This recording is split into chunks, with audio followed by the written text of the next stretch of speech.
The man trained by carrying a 200-kilogram stone on his back while doing abdominal push movements. The chains across his shoulders spread out like a bird's wings. Despite his talent, his master forced him to wear iron shoes and carry water from the bottom of the mountain in wooden buckets, climbing thousands of steps to the top. Climbing in iron shoes was extremely difficult. Once he fell on the stairs. He watched his fellow disciples easily pour out their water while he struggled. Quietly, he set his buckets down. By the afternoon, the others had already finished, but he had only completed half the task. The teachers joked among themselves, while his master accused him of being lazy and threatened to expel him from the Shaolin temple if he didn't finish carrying the water. He immediately fell to his knees and apologized because he lived at the temple and truly wanted to learn Kung Fu.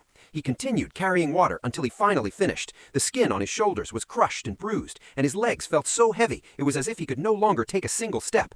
Just as he began to rest, a teacher came over and scolded him again, ordering him to chop wood.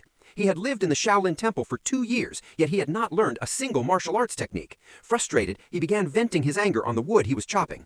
At that moment, a drunken Buddhist monk passed by and immediately understood the hardship written on his face. The monk explained that carrying water and chopping wood were the most basic forms of Shaolin training. They strengthened the hands and feet and built true foundation.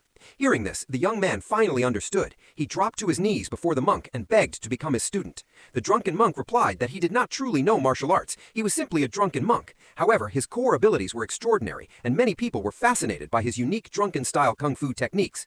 The next day, the young man began training in the drunken monk's distinctive drunken style.